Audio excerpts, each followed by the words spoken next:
Hello, guys. Today is another beautiful day. It was actually the weather forecast today. They say it was going to rain from around midday, but it has surprised us again and it's improved. It's sunny and it's humid. So who are we to complain? We've complained about having very rainy weather this July, but I'm so happy whenever there's this kind of lovely days. I just made the most of it. So today I'm going to show you guys around. We're going to do quite a bit today, to be honest. I'm going to be harvesting some of my purple potatoes, which is my favorite variety of potato because they are so tasty, they are so yummy. Right, guys. So let's harvest our purple potatoes. I need to put them up now so I can make room for more plants.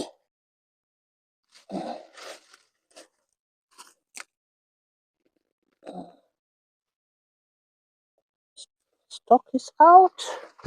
We have to compost that. So let's see what we've got in here. Oh wow. Oh my goodness, look at that, guys. Can you guys see? Beautiful potatoes. Wow, this is my most favorite potato. So good so good for salads and for roasting as well. Oh wow, this is huge. And they're so tasty. They almost taste like yam. Wow, lots of potatoes. Oh, more to come. More potatoes. Just from one plant. Another one here. Oh wow. This one kind of was exposed. Is this from this or from the next plant? I'm not sure.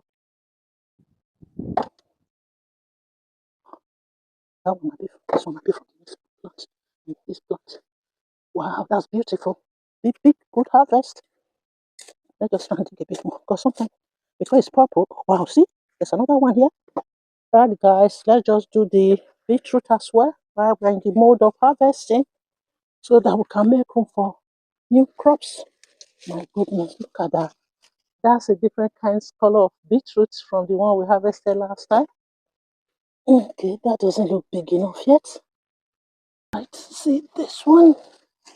One good thing about beetroot, so easy to harvest. And this one, right, guys, look, bunch of big harvest. Right, guys, I am very pleased with the outcome of today's bumper harvest. As you can see, the quantity we harvested from our purple potatoes. This is my first year of planting purple potatoes, so I'm very pleased with this outcome.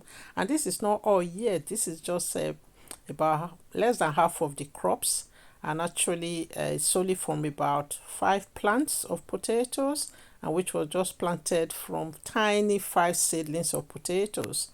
And also I'm going to also share the other stuff that I harvested today. I also harvested some monstune and other salad leaves. At the end of this video, the second part of this video, I'm going to share the simple meals that I prepared for my first harvest, my first purple potato harvest.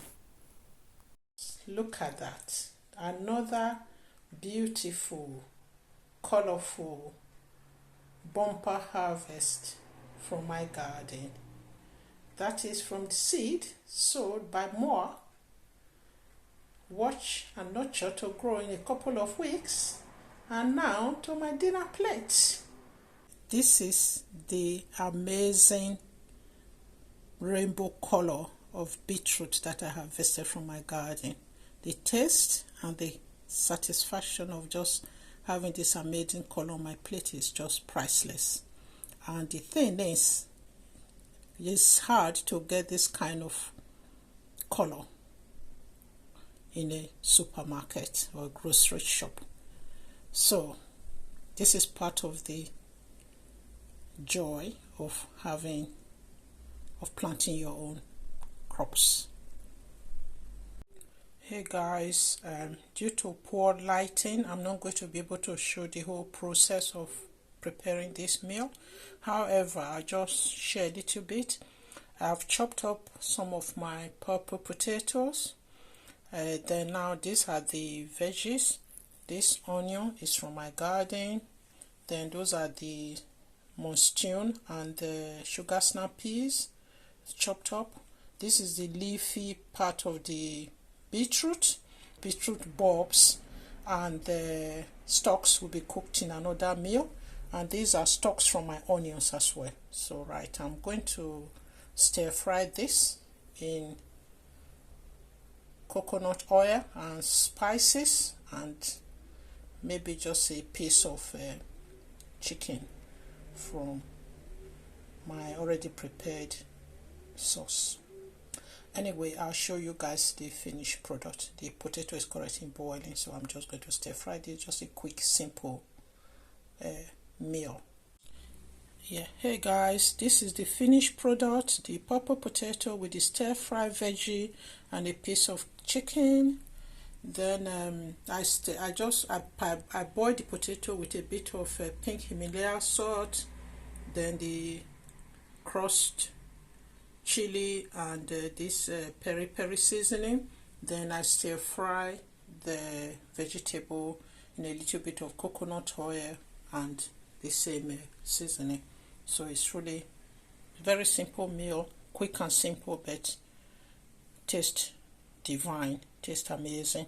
Although the slug has just been a menace, but we'll just overlook them and harvest what we can get and live and let them get what they want to get as well. After all, as I always, this is the way I deal with it mentally. For me, I feel the garden is their space. We are actually invading their space. I know. I'm not really. I think because probably it's my first year of gardening, so I'm still dipping my toes in and taking it easy. So please, if you have watched this video up to this point, I'm sure you are enjoying it. Hit the like button and subscribe to our channel if you haven't subscribed yet. And leave us comments and see if you actually agree with my view of providing food for the pollinators and also align the slugs. And in as much as they are irritating, it's just try to find a way to accept that the slugs are are part of the natural habitats of us planting in the garden or allotment or wherever we are planting our crops. Right, we have come to the end of today's video, and I hope you have enjoyed it and you have learned one or two things from it. So hit the like button again and subscribe if you haven't subscribed already. Leave us a comment. I really enjoy reading your comments and your views. And on that note, we'll see you all in my next video. Bye.